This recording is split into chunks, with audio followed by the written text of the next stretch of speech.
Hello everyone, welcome back to MB Classes Level 1 HRM. I am Vandana. Today we are tackling one of most critical, sometimes confusing topic in industry relation and labor welfare, Code 55, that is Worker Participation Management, commonly known as a WPM. Whether you are preparing for UGC NET, JRF or any PSHR exam, this topic is guaranteed to appear. Today we will move beyond just definition, understand the philosophy and machinery in India, why often succeed in theory but fail in practice. This is our syllabus and we will cover today worker participation management.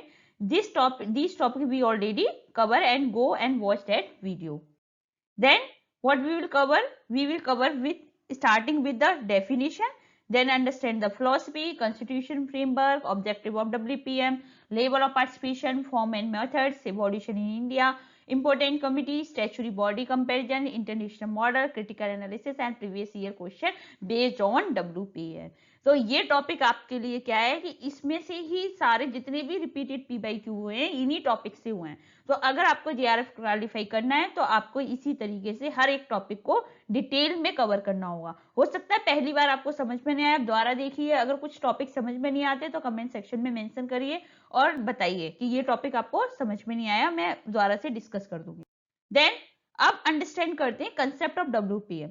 ये क्या है? Shift है mindset का।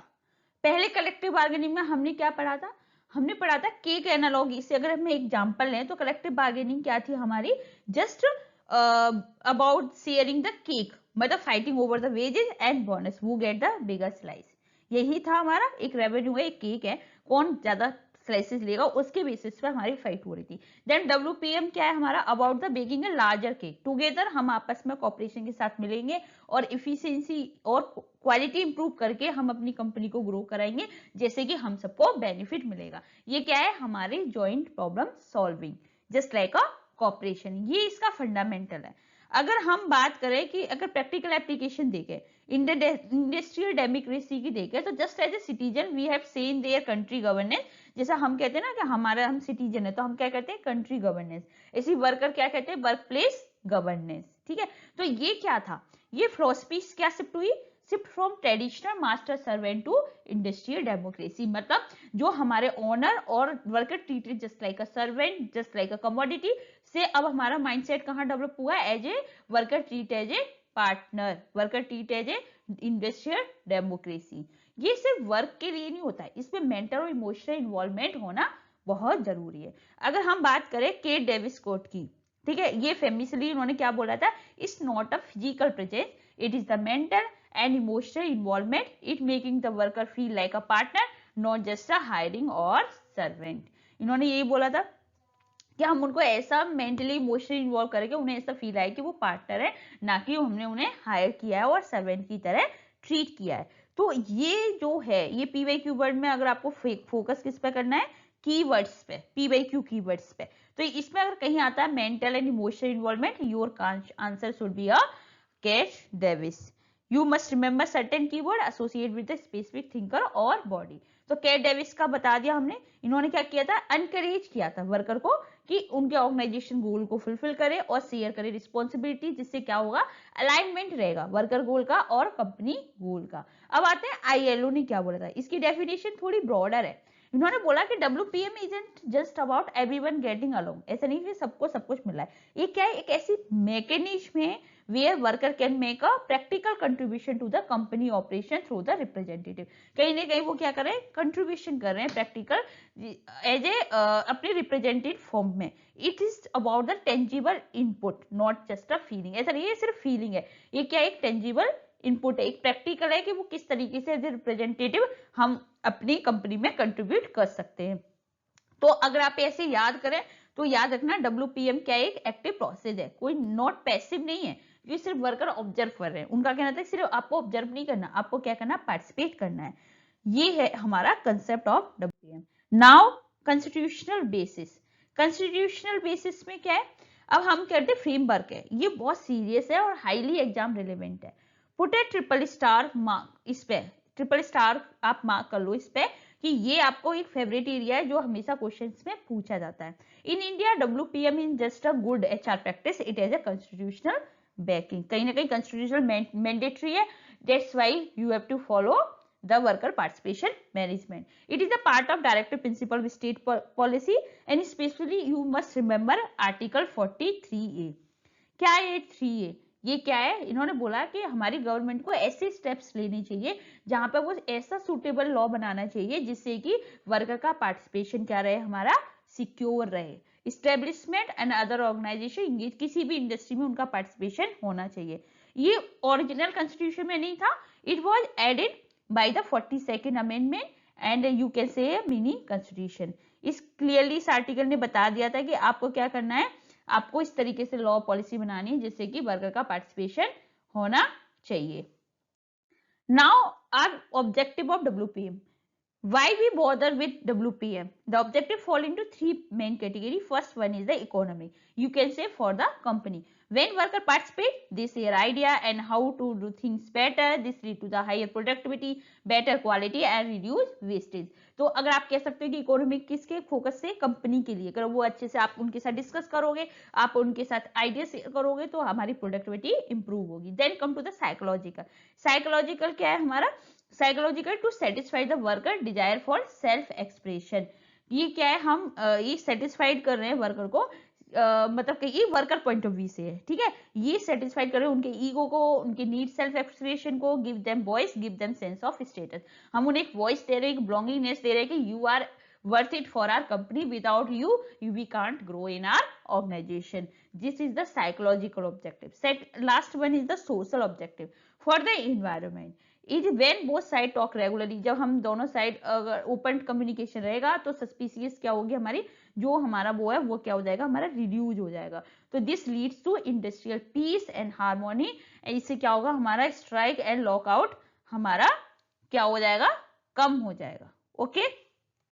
Then come to the level of participation. मैत्रस committee, याद रखना कि ये मैत्रस कमिटी है जिन्होंने लेवल ऑफ पार्टिसिपेशन दिए हुए थे. इनका फोकस क्या था, use the ladder analogy, walk them up from lowest to the highest. इनका कहना था पार्टिसिपेशन कोई सिंपल नहीं है, येस और नो. ये क्या है, एक लेडर है, एक हायरार्की है. मैत्रा कमेटी ने क्या हुआ, 5 लेवल स्ट्रक्चर हमको दिए गए थे. तो अगर बोले कि इन्होंने कहा कि बेस्ड ऑन किस पे, report of study of group of worker participation management 1957, जो एसोसिएट है हमारी मैत्रा कमेटी से, उन्होंने क्लासिफिकेशन बोल दिया था. इनका क्या था, ये मूव करती है हमारी minimum influence to the maximum influence making the decision. 5 ladder है. फर्स्ट है हमारा इंफॉर्मेटिव. इंफॉर्मेशन क्या होता है, लोएस्ट, सबसे लोएस्ट लेडर है. You can say foundation. अब मैनेजमेंट जस्ट गिव इंफॉर्मेशन. इसमें क्या करेगा, मैनेजमेंट सिर्फ इंफॉर्मेशन देगा about the balance sheet, production figure, market status and figure expansion plan. Then worker role क्या होगा, पैसिव होगा. वो सिर्फ उसको ऐसा नहीं कि वो पॉइंट आउट नहीं कर सकता, उसके पास राइट ही नहीं है, ठीक है. They have the right to receive information and ask question but no right to synchronize question of validity of data. वो पूछ तो सकता है लेकिन उसको इतना नहीं कि उसके डाटा पे वो काउंटर कर सके, ठीक है. तो ये था वर्कर हैव नो से, it's the one way communication. इसमें कुछ नहीं कहते, एक तरह का वन वे कम्युनिकेशन होता है. Come to the level 2 consultative participation. It's the advisory role. इसमें क्या करते हैं, management ask for advice on matter like welfare और safety, but management is not bound to accept the advice. The final say is the still management, ठीक है. वो उनसे advice तो लेता है, कंसल्ट करता है, लेकिन फाइनल डिसीजन किसका रहेगा, मैनेजमेंट का रहेगा. एग्जाम्पल अगर आप याद करो तो ये कौन सा है, कंसल्टेटिव में वर्क कमेटी, जो कि डिस्कस अम्यूनिटी, सेफ्टी, वेलफेयर करती है, लेकिन ये वेज वगैरह के बारे में डिस्कस नहीं करती है. PYQ seeking opinion, management progressive, ठीक है. तो ये अगर ये टर्म आ जाए कंसल्टेटिव है तो ये हमारा रहेगा consultative participation. Then come to the associative. Here the relationship is close. जब हमारा रिलेशनशिप बहुत क्लोज होता है तो management is morally bound to accept and implement anonymous decision. It is the partnership. तो ये क्या एक्सटेंशन है कंसल्टेटिव पार्टिसिपेशन का. अब वो क्या है, जब उनका रिलेशन बहुत अच्छा है तो कहीं ना कहीं वो क्या करता है, एक्सेप्ट कर लेता है, सजेस्ट कर लेता है जो भी वर्कर बोल रहे हैं. डिफरेंस क्या है, कंसल्टेटिव मैनेज कैन कर इग्नोर कर सकता है एडवाइस को, एसोसिएट में they should not ignore, they legally still can, ठीक है, वो कर लेते हैं. PYQ morally bound to accept is the most common trap है PYQ question. Then level 4 administrative participation. Administrative मतलब execution role. Worker get real power over the specific function. जब worker को रियल पावर मिलती है किसी भी स्पेसिफिक फंक्शन के regarding, usually welfare major हो गया, आपका कैंटीन मैनेजमेंट हो गया, सेफ्टी प्रोटोकॉल हो गया, तो दे एडमिनिस्ट्रेट दी चीजें, तो वर्कर क्या होते हैं यहाँ पे एडमिनिस्टर कहलाते हैं। तो जब हम इन्हें ज्यादा फ्रीडम देते हैं कि यस आप एग्जीक्यूट करिए, अपने अकॉर्डिंग करिए, ये अपने फंड, सुपरवाइज, सेफ्टी प्रोटोकॉल हो गए, शेड्यूल हो गए, आप अपने अकॉर्डिंग चला सकते हैं। तो पावर डायनामिक क्या होगा, management decide the policy, we will have a canteen, जैसे फॉर एग्जांपल हमारे पास कैंटीन है, worker decide the administration, what is our on menu, हमारा मेनू क्या होगा वर्कर डिसाइड करेंगे। Freedom in implementation, running welfare scheme आए तो आपका आंसर क्या रहेगा, administrative participation. Come to the level 5, decisive participation is the highest level. This is the peak of WPM. Workers sit on the board of director, participate in the top level policy decision just like invention, expansion, etc. तो इसमें worker management जब decision लेता है high level में, उनका board of director as representative करते हैं, उनके पास वीटो पावर होती है, कंटेंट प्रोटेक्शन नॉर्म्स, इन्वेस्टमेंट, इनके बारे में जब डिस्कशन करते हैं तो अब वो होता है हमारा decision participation, joint decision making और board level. In India we mostly see the first 2 और 3 level, decision participation very rare, ठीक है। जस्ट लाइक देखो इन्वॉल्वमेंट में जस्ट वन वे कम्युनिकेशन है हमारा, वर्कर कुछ नहीं कहते, सिर्फ सुनते हैं, पैसिव है। कंसल्टेटिव में आपने ओपिनियन ली लेकिन मैनेजमेंट डिसाइड करेगा। एसोसिएटिव में आप मोरल है तो आप जॉइंट प्रॉब्लम सॉल्विंग करेंगे, मोरली बाउंड है। एडमिनिस्ट्रेटिव में आपने कुछ स्पेसिफिक फंक्शन दे दिए जो कि वर्कर खुद कर रहे हैं। डिसीजन में आपने इक्वल से in policy, strategy, worker director on the board. तो this is the ladder of the participation. आपको कहता हूँ ये मैत्रास कमेटी है, कभी कभी ये क्या कर रहे हैं सीक्वेंस में पूछ लेता है। Then come to the form of participation. First form क्या हो सकती है हमारा पार्टिसिपेशन की, मतलब इनका ये कहना है कि किस तरीके से हम पार्टनरशिप को किस मेथड में या हम करते हैं। First one is the co-ownership. Co-ownership क्या है हमारी, जैसे हम क्या करते हैं, इसका कंसेप्ट होता है कि वर्कर को ही शेयर होल्डर बनाते थे कंपनी में। जैसे आपने सुना होगा एम्प्लॉय स्टॉक ऑप्शन प्लान। हम क्या करेंगे, अगर हमारी कंपनी प्रॉफिट में हो जाएगी तो हम क्या करते हैं, उन्हें अपना कंपनी का शेयर दे देते हैं, ठीक है। ये कहलाती है को-ओनरशिप, मतलब एक तरह का उन्हें को-ओनर बना देते हैं। ये फाइनेंशियल पार्टिसिपेशन। हम क्या करें इसमें, फाइनेंशियल पार्टिसिपेशन दे देते हैं। You make worker holder so they feel like a owner. तो अब इसका लॉजिक क्या है कि अगर उन्हें पार्ट ऑफ कंपनी होगा तो ज्यादा मेहनत करेंगे और प्रॉफिट हमारा मैक्सिमाइज होगा। लिमिटेशन क्या होती है कि पार्टनरशिप में ओनरशिप तो मिल जाती है, डिविडेंड तो मिल जाते हैं, बट मैनेजमेंट की डिसीजन मेकिंग पावर नहीं मिलती है, ठीक है। Second one is the seat on the board, decisive participation. अभी हमने पढ़ा था सबसे हाईएस्ट लेवल होता है, ये हाईएस्ट फॉर्म होती है। Sometime appoint labour representative on the board of nationalize bank और मेजर पीएसयू। यहाँ पे ऐसा होता है, this is the highest form जहाँ पे हम टॉप टेबल पे बैठते हैं। अभी हमने अपने लैडर में पढ़ा था। एंड मैकेनिज्म क्या होती है, worker represent usually union leader nominated by board of director. Indian contest में आप देखोगे नेशनलाइज बैंक है जो under the nationalize bank management and miscellaneous scheme 1970। Major port trust है हमारा जो कि worker trustee are appointed. Impact they have a vote policy in making investment and future direction. तो ये हो गया seat on board. And come to the work committee. Work committee the only statutory ये है जो इंडस्ट्री डिस्प्यूट एक्ट सेक्शन 3 के under थी। ये क्या था, कंपल्सरी थी हर इंडस्ट्री में जहां 100 से ज्यादा वर्कर रहते हो, ठीक है। यहाँ पे ये इसका फंक्शन क्या रहता है, promote measure securing preserving amity good relation, यही वेलफेयर सेफ्टी और इन सबको देखते हैं। And comment of matter of common interest जैसे lighting ventilation health and safety के रिगार्डिंग ये पे करते हैं। ये स्ट्रिक्टली कंसल्टेटिव है, हम इसमें वेज और कलेक्टिव बार्गेनिंग आइटम डिस्कस नहीं कर सकते, ओके। तो ये स्टैच्यूरी सिंगल बॉडी है। Then come to the joint management council, voluntary and administrative. ये क्या है, वॉलंटरी है। ये सेटअप की गई थी right after the work committee but fail because their function is overlap. ये तो सेटअप करी थी वर्क कमिटी के बाद, क्योंकि ये रिकमेंडेड किसने की थी, इंडस्ट्री पॉलिसी रिजोल्यूशन 1956 में, 15 इंडियन लेबर कॉन्फ्रेंस 1957 में मैंडेटरी थी कि वहां पे वॉलंटरी होगा, जहां पे वॉलंटरी और एडमिनिस्ट्रेटिव आपका होगा, नेगोशिएशन होगी जहां पे 500 से ज्यादा वर्कर काम करते हैं, 500 या 500 से ज्यादा। इसका फंक्शन क्या था, एडमिनिस्ट्रेटिव और कंसल्टेटिव दोनों था। एडमिनिस्ट्रेटिव मतलब welfare scheme, safety measure, vocational training, holiday school देखना है। Consultative seeking view on standing order and closure. अब जैसे वर्किंग कमिटी था, वर्किंग कमिटी में सिर्फ कंसल्टेटिव था, लेकिन जेएमसी में क्या स्पेसिफिक एडमिनिस्ट्रेटिव था। लेकिन ये फेल क्यों हो गई, क्योंकि इसके फंक्शन वर्क कमिटी के साथ ओवरलैप हो गए। Then come to the collective bargaining.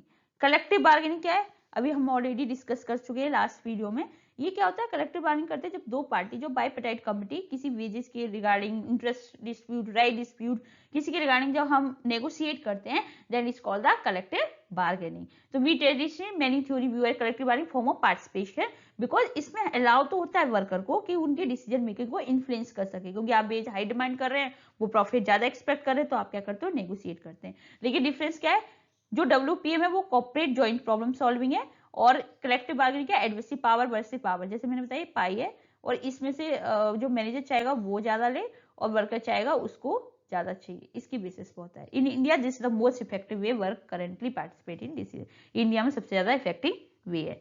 अब आता है हमारा लास्ट, सजेशन स्कीम, जो बॉटम अप है।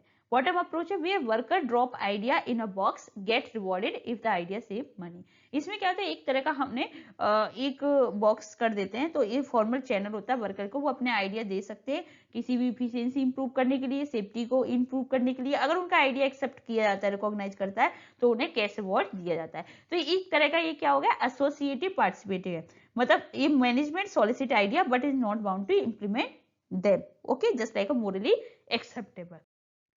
ये हो गया आपका। अगर हम बात करें कि देखो एम्प्लॉय स्टॉक ऑप्शन प्लानिंग, जो कि टाइप ऑफ मेथड है, एम्प्लॉय स्टॉक, मेथड और फॉर्म ही तो पढ़े। टाइप ऑफ पार्टिसिपेशन कैसे होगी, फाइनेंशियल ओनरशिप, इसमें क्या करते हैं, प्रॉफिट शेयर करते हैं बट डिसीजन नहीं करते। बोर्ड सीट डिसीजिव है, highest form of disease participation है, और वर्क कमिटी कंसल्टेटिव है पर स्टैचुरी 100+ वर्कर्स से ज्यादा होंगे, industry dispute act under section 3। JMC administrative consultative है, वॉलंटियर जब 500 उससे ज्यादा होते हैं तब इस पर काम करते हैं। सजेशन स्कीम एसोसिएटिव है, हमारी जो कि हम मोरली बाउंड होते हैं, बॉटम अप आइडिया है, मतलब जैसे हम आइडिया पुट करेंगे उसके बेसिस पर करेंगे। Then quality circle problem solving है, वॉलंटरी स्मॉल सर्कल ग्रुप होता है जो हमारी प्रॉब्लम को सॉल्व करता है, ठीक है। इस टाइप का देखो, स्टैचुरी फॉर्म वर्क कमिटी है, जैसे हमने अभी पढ़ा 100+ वर्कर है, और फैक्ट्री एक्ट के अंदर पढ़ोगे कैंटीन, जहां 250 से ज्यादा है तो एक उसमें सेफ्टी कमिटी राइज होती है, और सेफ्टी ऑफिसर जब 1000 से ऊपर होता है। अभी हम ये सारा डिस्कस करेंगे डिटेल में। वॉलेंट्री और non statutory joint management council, जो कि अभी पढ़ा, वॉलेंट्री है, कंसल्टेटिव है, इन्फॉर्मेशन शेयर करती है। Shop and joint council scheme, जिसके भी हम इवोल्यूशन पढ़ेंगे, जहाँ 500 से ज्यादा वर्कर होते हैं, जो मैन्युफैक्चरिंग माइनिंग की होती है, 2 टायर होते हैं, सॉप लेवल और plant level. Then worker direction decisive level, जो हमने बोला कि टॉप लेवल पे होता है। Then modern soft floor method, direct manage engagement. Quality circle, जैसे मैंने बताया जापान से आए, स्मॉल वॉलंटरी ग्रुप होता है 6 to 12 का, जो प्रॉब्लम को सॉल्व करता है। सजेशन स्कीम बेसिक फॉर्म होती है, जो हम आइडिया पुट करते हैं। एम्प्लॉय स्टॉक ऑप्शन प्लान, जो कि फाइनेंशियल होता है, और जो कि हम उन्हें ओनरशिप शेयर करते हैं। तो इसका गोल क्या है, ये जो फॉर्म एंड मेथड्स है, इसका गोल क्या है, increase engagement, productivity and industrial harmony. तो आई होप आपको मेथड्स एंड फॉर्म क्लियर हो गए। Last come to the evolution of worker participation management. तो अब इवोल्यूशन देखते हैं, ठीक है। सबसे पहले 1947 statutory work community industry dispute act. अब हाँ, इससे पहले मैं आपको बता दूं, 1920 में हमारा टिस्को जो फर्स्ट था, उसने हमारा वर्कर पार्टिसिपेशन मैनेजमेंट इंडिया में लागू किया था। तो ये एग्जाम में पूछा जाता है टिस्को, अब आज की डेट में वो टाटा स्टील हो गया। तो ये भी आपको PYQ के बेसिस पे पता होना चाहिए। पर स्टैचुरी फर्स्ट हमारा 1947 किसमें था, work committee industry dispute, first legal mandate था, जो कि हमें जॉइंट कंसल्टेशन करना था। देन 1950 में जॉइंट मैनेजमेंट काउंसिल आया, जो कि रिकमेंडेड बाई ILC 15 कॉन्फ्रेंस हुई थी। देन 1975-76 में scheme shop council joint council था, इन्होंने मैन्युफैक्चरिंग और माइनिंग यूनिट को भी ऐड किया था। देन 1976 में जब अमेंडमेंट हुआ था मिनी कॉन्स्टिट्यूशन, जब 43 directive principle of state policy ने बताया था कि वर्कर को पार्टिसिपेट करना भी बहुत जरूरी है। देन 1990 में हमारा एक बिल आया था, participation of worker in management bill now, पर वो क्या हो गया था, हमारा फेल हो गया था, ठीक है। अब इवोल्यूशन हम डिटेल में पढ़ते हैं। Statutory beginning industry dispute act 1947, ये फर्स्ट लीगल स्टेप था, जो कि मैं आपको ऑलरेडी डिस्कस कर चुकी हूँ। वर्कर कमेटी थी, जो सेक्शन अंडर 3 था, जिसमें 100 उससे ज्यादा वर्कर रहते थे, यहीं पे एप्लीकेबल होगा, वही मैंडेटरी है। इसका ऑब्जेक्टिव क्या था, remove cause of friction, promote amity and good relation. Day to day working में जो भी है, हमारे अच्छे से रिलेशन को मेंटेन करना है, बट ये लिमिटेड किससे था, कंसल्टेंट एंड ह्यूमैनिटी और सेफ्टी। इसमें हमारी कलेक्टिव बार्गेनिंग और वेज बोनस डिस्कस नहीं होता था। तो एग्जाम में पता चला स्टैचुरी बॉडी सेक्शन 3 आए, तो आपका आंसर हो जाएगा WM। Then come to the voluntary era. Voluntary era क्या था, 1950 we realize work committee we are enough, so the government introduce the voluntary joint management council we are the Indian labour conference. तो इन्होंने क्या किया, implementation, ये भी आपको अच्छे से पता होना चाहिए कि 15 में हुआ था, 1958 में, और इसका रिकमेंडेड थी जब 500 या 500 से ज्यादा वर्कर है जब है। इसका क्या वॉलेंट्री है, कोई लॉ वॉ नहीं है इसमें। फंक्शन क्या था, कंसल्टेटिव भी था, इंफॉर्मेशन शेयरिंग भी था और आपका एडमिनिस्ट्रेटिव था। मैंने कहा कि फेल क्यों हुई है हमारी, अच्छे से पता होनी चाहिए। फेल क्यों है, ड्यूटी तो वॉलेंट्री नेचर, कंफ्यूजन था, function of work committee and trade union से इसका ओवरलैप हो रहा था। Then constitution mandate already discuss in starting, 42nd amendment आया था जब हमारा worker participation move from policy to the constitutional directive. अब पॉलिसी से कहा गया कॉन्स्टिट्यूशनल डायरेक्टिव आया। प्रोविजन 43 है जिन्होंने बोला था कि हमें वर्कर का पार्टिसिपेशन सिक्योर करना है, ठीक है। Then come to the emergency era. Emergency जो एरा थी, during the emergency new scheme were launch for the manufacturing then commercial sector, focus on shop floor and plant level. तो यहाँ पे क्या हुआ कि अब नई नई चीजें इंट्रोड्यूस की। 20 पॉइंट इकोनॉमिक प्रोग्राम, कभी पूछा जाए 20 पॉइंट इकोनॉमिक प्रोग्राम 1975 का बताइएगा, इंदिरा गांधी के टाइम का। मैन्युफैक्चरिंग माइनिंग यूनिट जहां 500 से ज्यादा वर्कर है वहां पे इन्होंने क्या किया, 2 टाइप सिस्टम है, एक shop council and joint council, मतलब फ्लोर लेवल और एक हमारा क्या हो गया प्लांट लेवल काउंसिलिंग। तो ये हमारा था कॉमर्शियल सेक्टर पर भी इन्होंने किया। Then come to the 1977 commercial service sector जो उन्होंने फोकस किया। ये एक्सटेंड हो गया, जो अभी हम पढ़े थे 1975 उसको इसने क्या एक्सटेंड किया। जैसे हॉस्पिटल हो गए हमारे, रेलवे हो गए, ठीक है, पार्टिसिपेशन इलेक्ट्रिसिटी बोर्ड हो गए, जहाँ पे 100 या 100 से ज्यादा वर्कर है तो यहाँ पे क्या है, ये भी वर्कर पार्टिसिपेशन हमारा अलाउड है। स्ट्रक्चर क्या होनी चाहिए इसमें, यूनिट काउंसिल के बेसिस पे था। Then public sector drive 1983 scheme, इसमें क्या था, the government want to PSU to be role model. तो गवर्नमेंट को लगा था कि हमें पीएसयू का मतलब पीएसयू के जैसा हमें फॉलो करना चाहिए, जो पीएसयू हमारा रोल मॉडल है। न्यू कम्प्रिहेंसिव स्कीम निकाली जो सेंट्रल पब्लिक सेक्टर अंडरटेकिंग थी। इसमें क्या है, introduce participation at the board level worker director in the addition to shop and plant level. उन्होंने क्या किया कि अब उन्होंने क्या किया कि एक पार्टिसिपेशन किया बोर्ड लेवल पे वर्कर डायरेक्टर का, जो कि हमारे शॉप लेवल पे भी और प्लांट लेवल पे भी, ठीक है। तो ये चीज आपको पता होना चाहिए। करंट स्टेट क्या, बहुत सारी नेशनलाइज बैंक या पीएसयू है, अब तक उनमें वर्कर डायरेक्टर है based on specific bank nationalization act.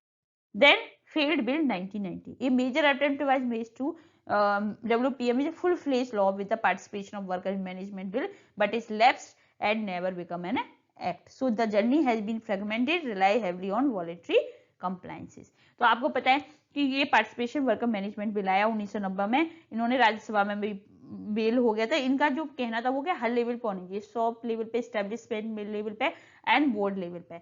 Outcome क्या हुआ, डिस्कस हुआ पर कभी पास नहीं हुआ। इसका स्टिल नो सेंटर, अभी तक कोई सेंट्रल लॉ नहीं आया board level participation for private company except specified under the company act, rule act, independent director which is the different, जो कंपनी एक्ट के अंदर है लेकिन वो अपना अलग है। तो आपको पूछा जाएगा फेल बिल कौन सा हुआ, ये पास हुआ फेल हुआ, तो आपको पता होनी चाहिए यही बिल है जो हमारा फेल होगा।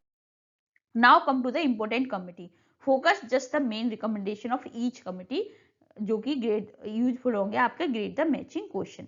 Keep these 3 committee in the mind matching type question. First one the Sachar committee जो कि 1970 हमारी 8 में आई थी। ये फोकस किस पर कर रही है, कंपनी एक्ट है ना and MRTP act.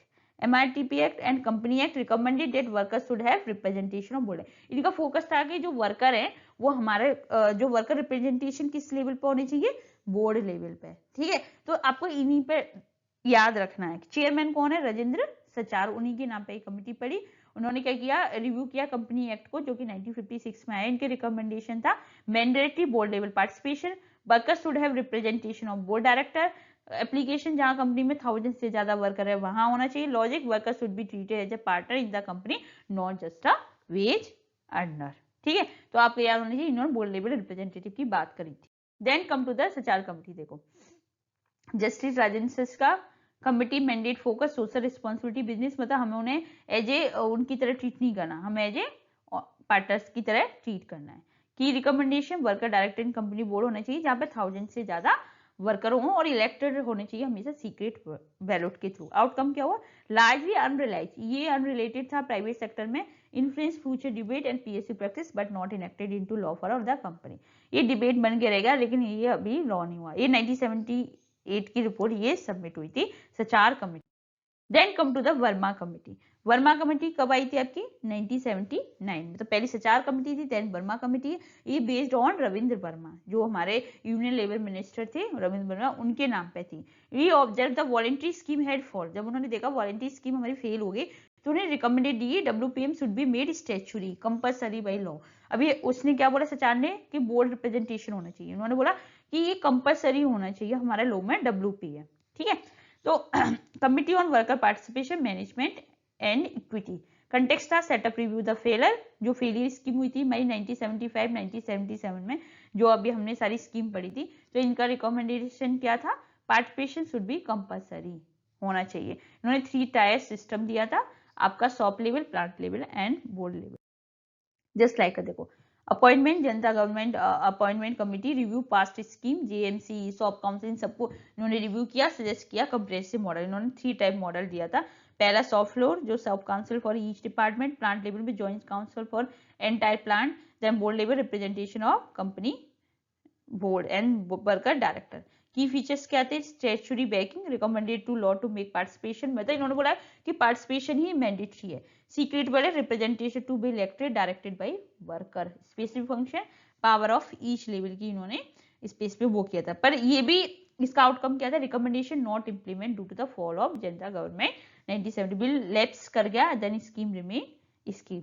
Okay, then come to the Sanat Mehta committee, full name committee on work committee and JMC। जब सेनेट मेहता कमिटी आई 1982 में, तो रिव्यू किया प्रीवियस फेलियर, इन्होंने सारे फेलियर को देखा, फिर उन्होंने सजेस्ट किया था JMC is the main vehicle for participation, emphasise the need for training. अब इन्होंने क्या बोला कि सेनेट मेहता था, उन्होंने कहा हमें क्या करना चाहिए, एक ट्रेनिंग प्रोवाइड करानी चाहिए मैनेजमेंट को और वर्कर को, जिससे वो इफेक्टिवली पार्टिसिपेट करे, ठीक है। इनका रिकमेंडेड था standing tripartite committee at the national level to monitor WPM, suggest किया joint management council, sole vehicle होना चाहिए, देन ट्रेनिंग प्रोवाइड कराना चाहिए।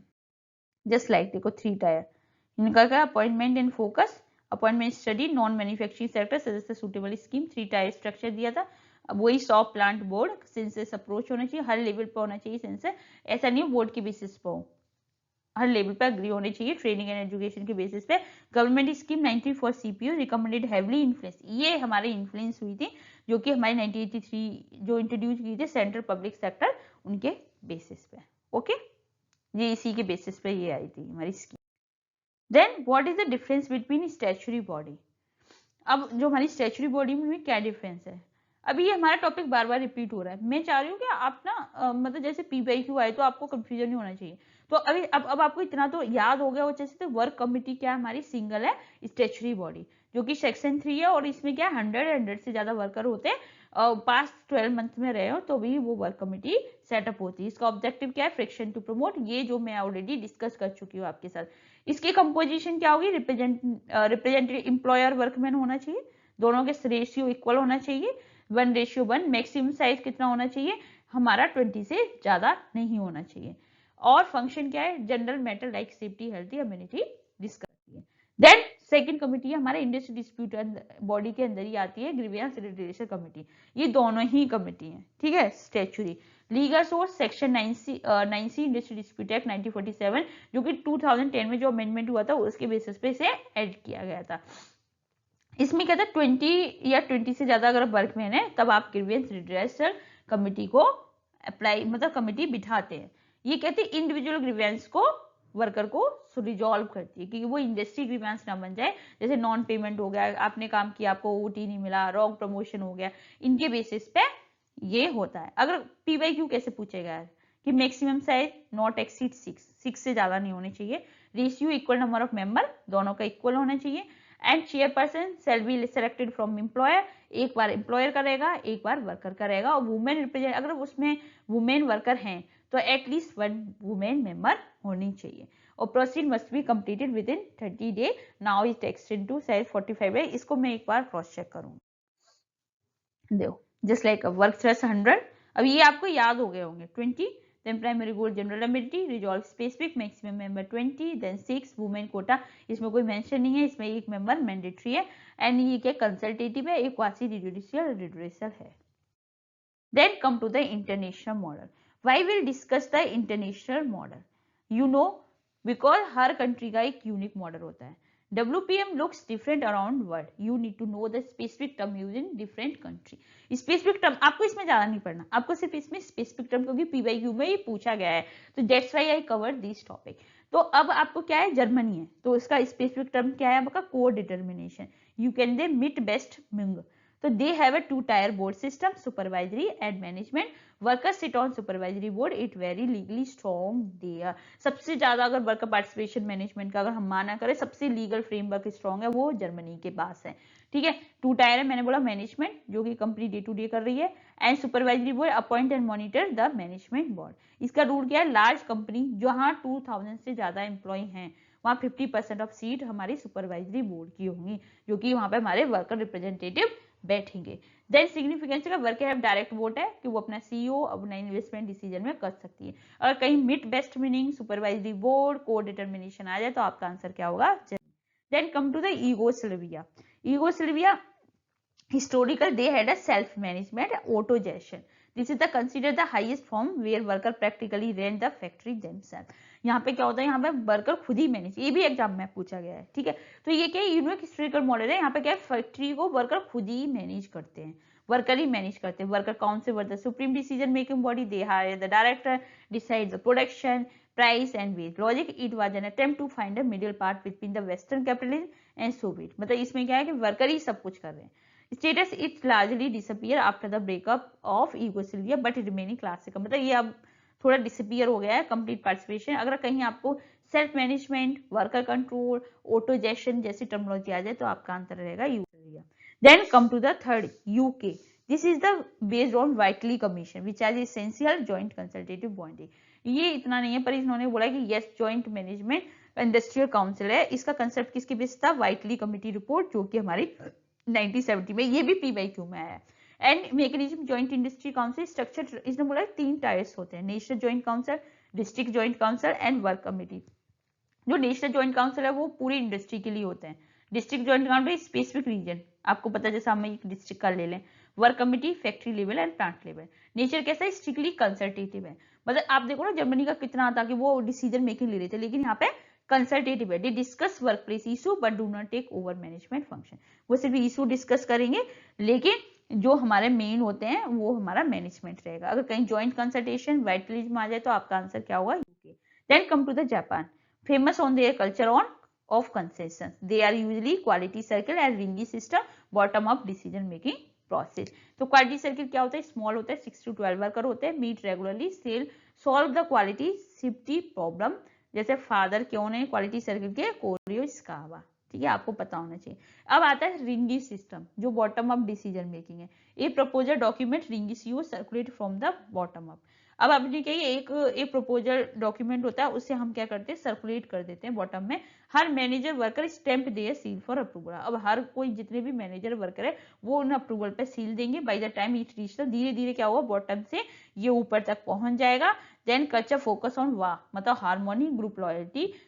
तो जैसे कि यहाँ से स्टार्ट होता है. ठीक है, धीरे धीरे अब धीरे धीरे वर्कर ने अप्रूव किया, फिर मैनेजर ने, फिर मैनेजर, इस तरीके से अपर पे अप्रूव हो जाएगा. और ऑटोमेटिकली सेंसस ऑलरेडी बिल्ड, क्योंकि सब लोग का अग्रीमेंट है. जहाँ वाह आ जाए, जहाँ ग्रुप लॉयल्टी आ जाए, जहाँ बॉटम अप आ जाए, जहाँ इसका आ जाए, is known as the Japan. Okay, I hope you understood very well. Then Israel. Israel straight true and kibbutz collective ownership. इन्होंने बोला ये दो टर्मिनोलॉजी आए. किबुटिव क्या होता है, एग्रीकल्चर सेटलमेंट होता है, वहां everything is collectively own by the member. There is no employer employ relationship, everyone is the member owner. किबुटिव क्या होगा, हर कोई मेंबर है, हर कोई ओनर है. यहाँ पे कोई भी ओनर मेंबर नहीं होता, सब कलेक्टिवली उसके सेटलमेंट को करते हैं, एग्रीकल्चर सेटलमेंट.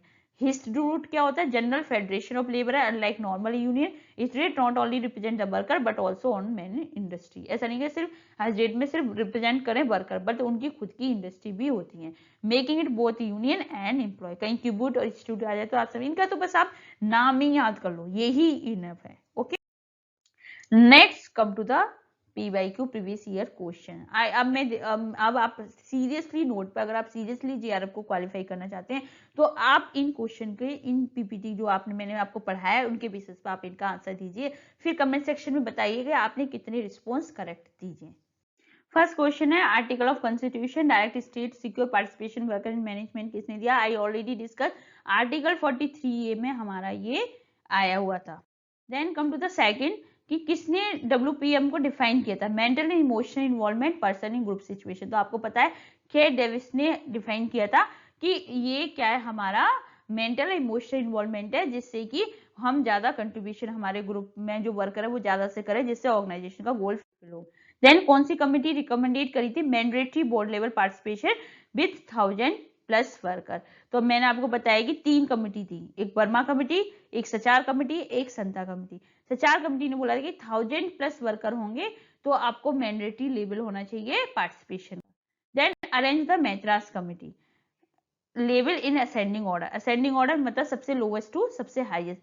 तो सबसे लोएस्ट क्या था? हमारा इंफॉर्मेशन। ओके, देन हमारा कौन सा था? कंसल्टेटिव, जहां पे हम कंसल्ट करते थे। देन एसोसिएटेड, जहां पे मोरली बाउंड थे। देन एडमिनिस्ट्रेटिव, स्पेसिफिक फंक्शन दे दिया हमने वर्कर को। देन डिसीजेस मतलब highest level. Then come to the under the section 3 ID Act 1947 work committee is mandatory for establishment. किसके लिए मैंडेटरी? आपको पता है 100+ वर्कर से ज्यादा होंगे तो वो मैंडेटरी है। Then the scheme of joint management council व इंट्रोड्यूस विच ईयर? आपको पता होना चाहिए 1958 में जब हमारा 15 इंडस्ट्रियल लेबर कॉन्फ्रेंस आया था उस टाइम पे इसको इंट्रोड्यूस किया था। और इंडस्ट्री पास रिजोल्यूशन जो स्कीम थी 1957 में उसमें से रिकमेंडेड किया था। देन को डिटर्मिनेशन इज सिस्टम। अभी मैंने आपको बताया था कि हमने अभी इंटरनेशनल वर्कर पार्टिसिपेशन मैनेजमेंट पढ़ा था। को डिटर्मिनेशन कहा था? जर्मनी का सबसे स्ट्रॉन्ग लीगल पार्टिसिपेशन मैनेजमेंट है। मितिस्पंग आ जाए, को डिटर्मिनेशन आ जाए तो आपका आंसर रहेगा Germany. Then maximum number of member grievance redressal committee, सबसे मैक्सिमम में कितना है? 6 है। जैसे हमने वर्क कमेटी में 20 से ज्यादा नहीं होने चाहिए, लेकिन ग्रीवियंस रिड्रेसल कमेटी में 6 से ज्यादा नहीं होने चाहिए। Employ stock option plan is the form of financial participation. अभी पढ़ा था ना हमने, फाइनेंशियल पार्टिसिपेशन को ओनरशिप है एम्प्लॉय स्टॉक ऑप्शन प्लान में, तो वो हमारा ओनर का हम दे देते हैं उसमें, बट डिसीजन शेयर नहीं होता। Which Indian company pointed WPM through the joint working council as early 90? मैंने आपको बताया कि टिस्को जो है, जो कि 1920 में इसने सबसे पहले अपनी इंडिया में ये जॉइंट वर्क काउंसिल 1920 में कॉइन किया था। आज की डेट में उसका नाम क्या है? Tata steel. Shop council joint council 1975 were part of which programme? कौन से पार्ट है? 20 पॉइंट इकोनॉमिक प्रोग्राम है। आपको पता है जब इमरजेंसी हुई थी इंदिरा गांधी उस टाइम थी, उस टाइम पे 20 पॉइंट इकोनॉमिक प्रोग्राम आया था। What is the maximum number of member around work committee? पता होना चाहिए 20 होते हैं। ये तो आपको याद हो गया, अगर आपने अच्छे से स्टडी करी है तो ये सारे आ गए होंगे। और देखो ये कितनी बार पूछा जा रहा है, 20 24 रिपीट है ये सारे क्वेश्चन, ये सारे PYQ रिपीट हो रहे हैं बार बार, तो ये आपके लिए बहुत मैंडेटरी है। Original quality country of quality circle and their user size, पता है जापान है एंड 6 to 12 है। ये भी देखो रिपीट हुआ 2018 2021। Which concept form of philosophical basis और WPM इन इंडिया? कौन सा कंसेप्ट है? ट्रस्टीशिप है, जो कि गांधी जी ने दिया था। उन्होंने बोला था कि जो वर्कर और जो हमारा ओनर है वो इन्हें भी नहीं है, वो क्या है? वर्कर क्या है? जो हमारा ओनर है वो एज ए ट्रस्टी है, और जो वर्कर है वो कैसे है? को ओनर है। ठीक है, बस हम उनकी देखभाल करने के लिए हम उन्हें अच्छे से उनके लिए क्या बेस्ट है हम डिसाइड करें। तो ये क्या है? ट्रस्टीशिप, जो कि हमारा 2 बार पूछा गया है। Suggestion scheme fall under which level of? Suggestion मैंने बताया एसोसिएट। सजेशन स्कीम क्या थी कि हम क्या करते हैं, जो वर्कर होते हैं वो एक आइडिया बॉक्स अपना डालते हैं, उनके बेसिस पे उनको रिवॉर्ड दिया जाता है। तो एसोसिएट क्या था? मोरली जो बाउंड है associate. Then what happened to the participation of worker management bill 1990? आपको पता है, मैंने बता दिया कि जो राज्यसभा में तो पास हो गया, लेकिन वो कभी इंप्लीमेंट नहीं हुआ। इट लेफ्ट नेवर पास। राज्यसभा में मतलब उसको मतलब बिल को किया गया था, रिप्रेजेंट किया गया था, लेकिन वो कभी पास नहीं हुआ, लेप्स हो गया, फेल हो गया। क्यों फेल हुआ?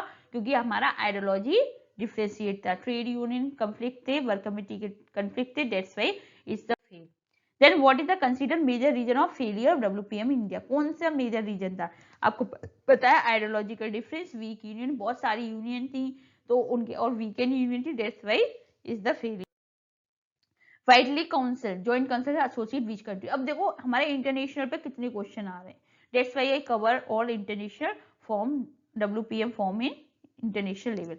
देन अब वाइडली कमीशन आपको पता है यूके था, यूके ने तो बोला था कि जॉइंट कंसल्टेशन होना चाहिए, पर इसमें भी आपको पता है कि वो बस एज ए कंसल्टेटिव था, ना कि फोर्सफुल। जैसे जर्मनी में उसमें इक्वल रिप्रेजेंटेटिव थे, then the fundamental difference between collective bargaining and worker participation in management. क्या फंडामेंटल डिफरेंस है?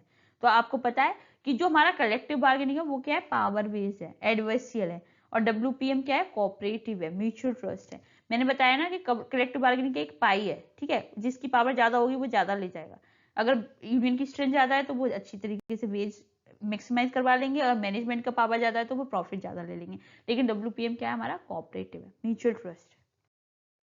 Industrial democracy is the practical application which concept in the work group. ये हमने बोला कि इंडस्ट्रियल डेमोक्रेसी क्या है, प्रैक्टिकल एप्लीकेशन है, कौन से कंसेप्ट में आया? तो आपको पता है वर्कर पार्टिसिपेशन मिनट, क्योंकि हमने अभी शिफ्ट फिलॉसफी पढ़ी थी, master servant to industrial democracy, इनमें द पार्टनरशिप। तो कहीं ना कहीं इसका आंसर है WPM।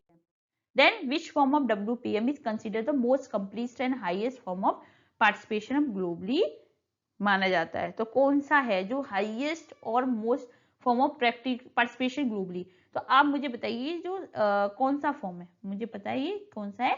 सेल्फ मैनेजमेंट है। तो ये क्या है, यूगोस्लाविया जो है जो सेल्फ मैनेजमेंट का माना जाता है, ठीक है। Thank you so much. आज हमारा टॉपिक हुआ वर्कर पार्टिसिपेशन मैनेजमेंट। आई होप आपको अच्छे से क्लियर हुआ हो। अगर आपको कुछ समझ में नहीं आया तो आप कमेंट सेक्शन में मेंशन करिए। अगर आप चाहते हैं कि हम इसी तरीके से वीडियो बनाएं तो आप हमारे वीडियो को लाइक, शेयर एंड सब्सक्राइब करिए, और अच्छी तरीके से सीरियस नोट पे आप इन वीडियो को देखिए जिससे आप JRF अचीव कर सकें। Thank you so much. Keep watching, keep sharing.